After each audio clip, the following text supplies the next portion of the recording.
A man reached his bare hand into a race car engine, feeling around in the dark for loose parts. His fingers came out coated in something. It was thick, it was clear, it had no smell, it felt like Vaseline.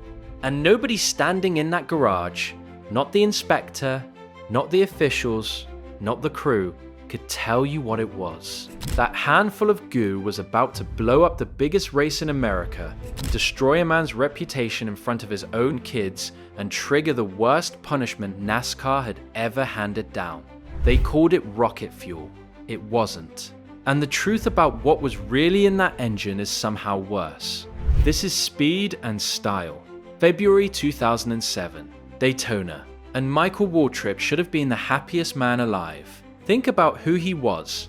He had lost his first 462 races. 462, he was famous for being funny, famous for being Darrell Waltrip's little brother, famous for being the nicest guy in the garage who never won anything. Then Dale Earnhardt put him in a car and told him he could win. And in 2001, Michael Waltrip won the Daytona 500, the greatest day of his life and the worst day in NASCAR history, because that was the race where Dale Earnhardt died in the final turn.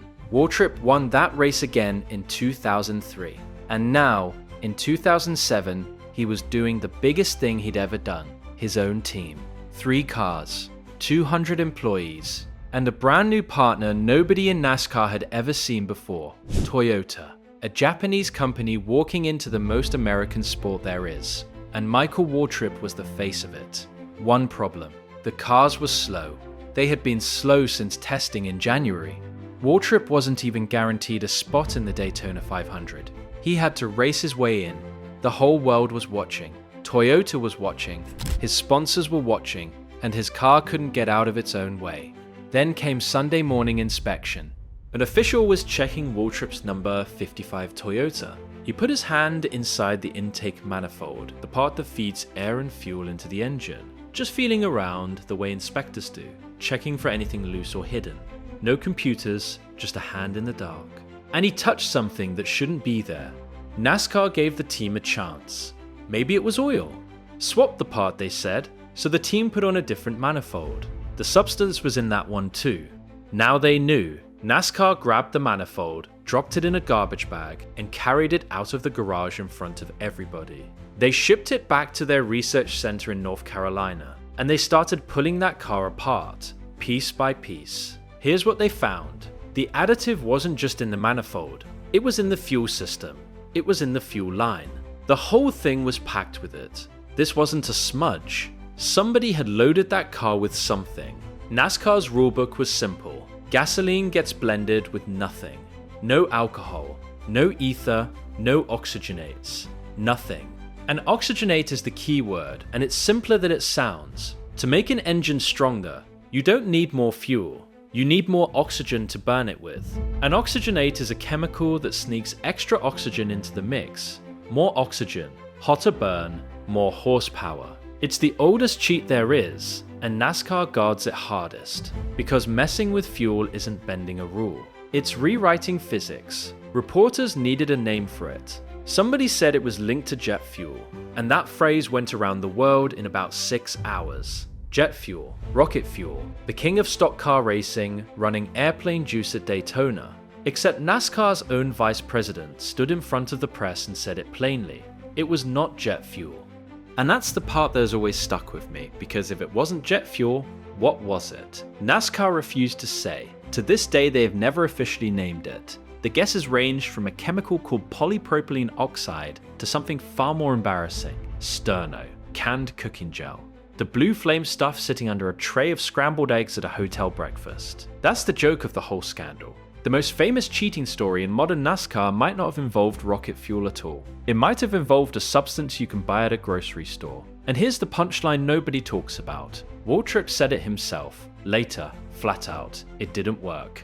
The car was still slow. Whatever was in that engine gave him nothing. He got caught, lost everything, and didn't even gain speed doing it. Now, before I tell you what NASCAR did to him, and it is genuinely the harshest thing they had ever done to anyone, I want you to make a call in your head. Waltrip swore he didn't know. He said someone inside his own team did it without telling him. Most of the garage didn't believe a word of it. So decide now, do you think the man knew? Hold that thought, because what he says at the end of this story is the reason people are still arguing about it 18 years later. Hit subscribe so you're here when we get into the ones NASCAR covered up completely. Wednesday night, the hammer came down, and you have to understand, Waltrip wasn't alone that week. Daytona 2007 was a bloodbath. Crew chiefs for a former champion and 3 other drivers had already been suspended in the days before. Cars had been caught with illegal bodywork. 5 teams in total got nailed. Cheating wasn't unusual in that garage. It was the weather.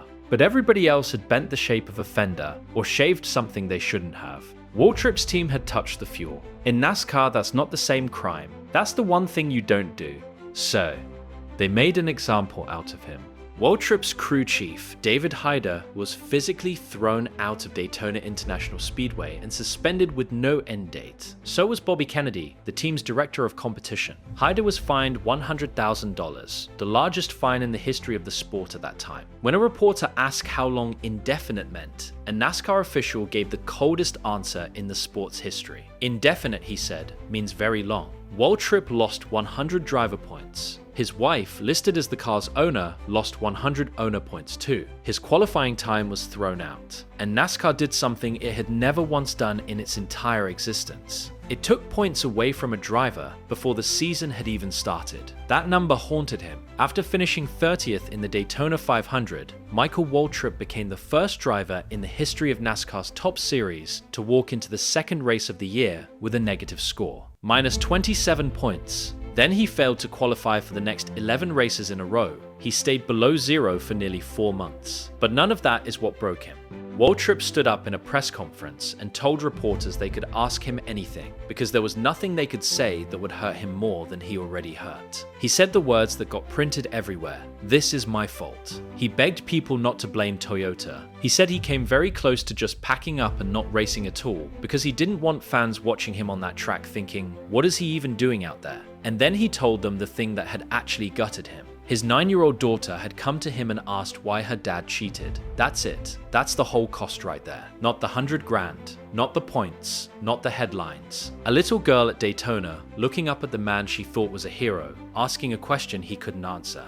He never named who did it. He has denied knowing from that day until now, and most people in that garage never believed him. 2 employees lost their jobs. The team nearly went under. He raced. He finished 30th, and he spent the rest of that year as the punchline of a sport he'd given his whole life to. So was it rocket fuel? No. It was probably something you could grab off a shelf. Was it worth it? It didn't even make the car faster.